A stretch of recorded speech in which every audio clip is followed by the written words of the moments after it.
Baiklah, Assalamualaikum warahmatullahi wabarakatuh. Perkenalkan, nama saya Nurul Aini dengan NIM 16 dari kelas Taders IPSA.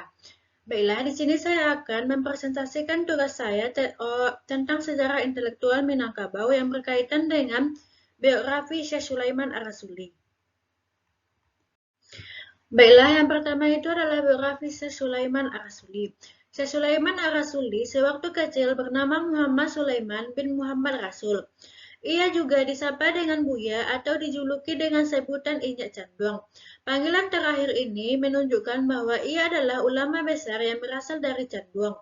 Adapun nama Ar-Rasuli merupakan penisbahan kepada ayahnya yang bernama Angku Mudo Muhammad Rasul.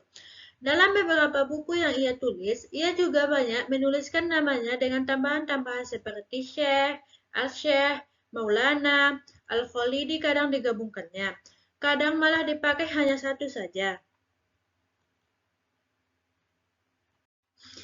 Ia lahir pada petang Ahad malam Senin tanggal 10 Desember 1871 yang bertepatan pada bulan Muharram 1297 Hijriah dan meninggal dunia pada tanggal 1 Agustus 1970.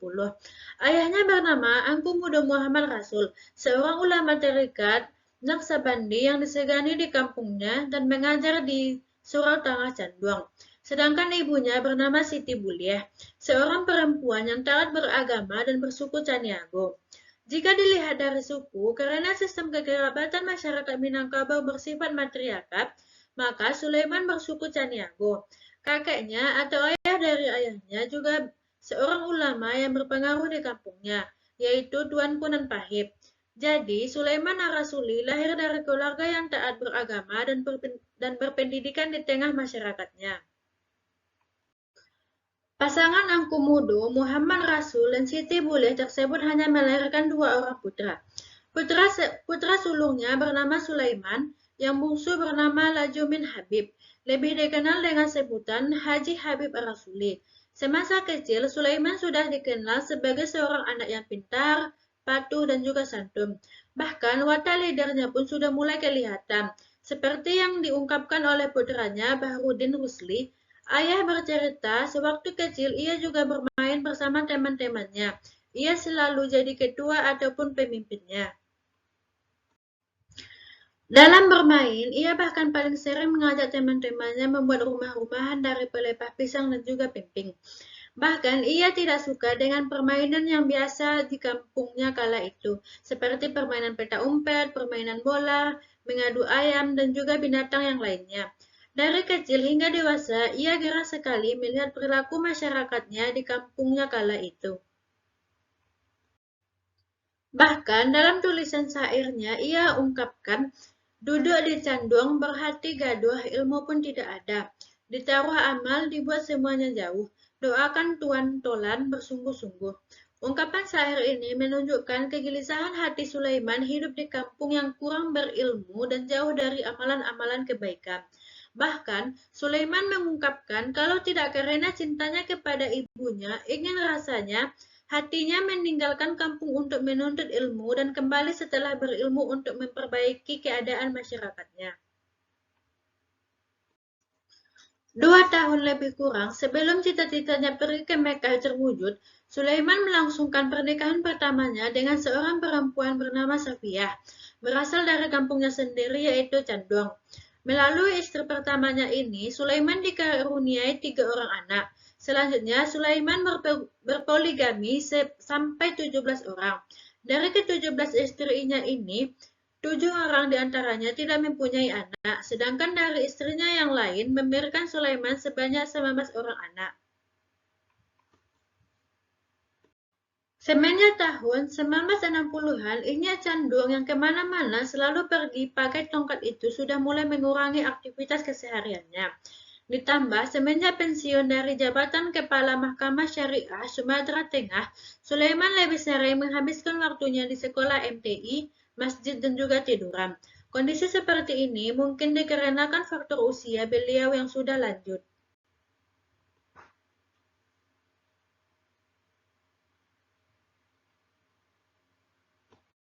Pada hari Sabtu, tanggal 28 Rabiul Akhir 1390 Hijriah, yang bertepatan dengan tanggal 1 Agustus 1970, Syekh Sulaiman Ar-Rasuli meninggal dunia.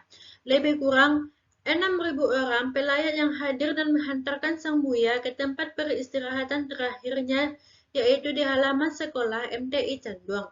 Yang bertindak sebagai imam dalam sholat jenazahnya yaitu Buya Haji Mansur Datuk Nagari Basa. Ia merupakan seorang ulama yang dulunya merupakan murid dari Syekh Sulaiman itu sendiri. Turut hadir dalam upacara pemakaman Gubernur Sumatera Barat Harun Zain, Panglima Kodam II 17 Agustus, Bupati Agam, dan unsur-unsur pemerintahan lainnya. Untuk mengenang jasa dan perjuangan almarhum dalam berbagai aspek, pemerintahan Sumatera Barat menginstruksikan kepada seluruh masyarakat Minangkabau, yaitu Sumatera Barat, untuk menaikkan bendera merah putih setengah tiang selama 3 hari sebagai tanda berduka yang dalam. Selanjutnya itu karya-karya dari seorang Syekh Sulaiman Ar-Rasuli. Syekh Sulaiman Ar-Rasuli dikenal dengan seorang yang produktif. Karya-karyanya banyak memberikan inspiratif dan juga pengajaran yang berharga bagi masyarakat Minangkabau. Melalui penelusuran tim pengajuan Sulaiman jadi pahlawan nasional, ditemukan sekitar 19 judul buku yang ditulis oleh Injek Canduang tersebut. Namun, 3 judul dari buku tersebut belum ditemukan sampai sekarang.